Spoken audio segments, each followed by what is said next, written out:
ಇಲ್ಲಿ ನೋಡಿ ಹೊಸ unique way of parking pattern two ವೀಲರ್ಗೋಸ್ಕರ ಮಲ್ಟಿ ಸ್ಟೋರಿ ಬಿಲ್ಡಿಂಗ್ ನಲ್ಲಿ ನೋಡಿ. ಇದಕ್ಕೋಸ್ಕರ ಕೂಡ ಲಿಫ್ಟ್ ಇದೆ.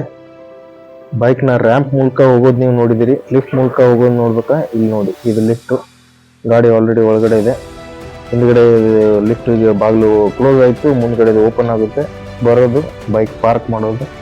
ಇಲ್ಲಿ ಒಂದು ಎರಡು ಗಾಡಿ ಅಲ್ಲ, ಸರಿ ಸುಮಾರು ಸಾವಿರಾರು ಗಾಡಿಗಳನ್ನ ಈಸಿಯಾಗಿ ಪಾರ್ಕ್ ಮಾಡಬಹುದು. ಇವತ್ತಿನ ದಿನ ನಮ್ಮ ಮೆಟ್ರೋ ಸಿಟಿಯಲ್ಲಿ ಇದು ದೊಡ್ಡ ಪ್ರಾಬ್ಲಮ್, ಪಾರ್ಕಿಂಗ್ ಸಮಸ್ಯೆ ಅನ್ನೋದು. ಇಲ್ಲಿ ನೋಡಿ, ಈ ಲಿಫ್ಟಲ್ಲಿ ನಾನಿದ್ದೀನಿ, ನನ್ನ ಜೊತೆ ಬೈಕ್ ಇದೆ. ಈ ಲಿಫ್ಟಲ್ಲಿ ಎರಡು ಗಾಡಿಗಳನ್ನು ಲಿಫ್ಟ್ ಮಾಡೋಷ್ಟು ಕೆಪಾಸಿಟಿ ಇದೆ. ಇದಕ್ಕೆ 2000 kg ತೂಕದವರೆಗೂ. ಸೊ ಇಂಜಿನ್ನ ಬಂದ್ ಮಾಡ್ಬೇಕಂತ ಹೇಳಿ ಇನ್ಸ್ಟ್ರಕ್ಷನ್ ಇದೆ ಲಿಫ್ಟಲ್ಲಿ ಇರುವಾಗ. ನೋಡಿ, ಲಿಫ್ಟ್ ಕೆಳಗಡೆ ಹೋಗ್ತಾ ಇದೆ. ಸೊ ಈ ವಿಡಿಯೋ ನಿಮ್ಗೆ ಇಷ್ಟ ಆದಲ್ಲಿ ಲೈಕ್ ಮಾಡೋದನ್ನು, ಸಬ್ಸ್ಕ್ರೈಬ್ ಮಾಡೋದನ್ನು ಮರಿಬೇಡಿ.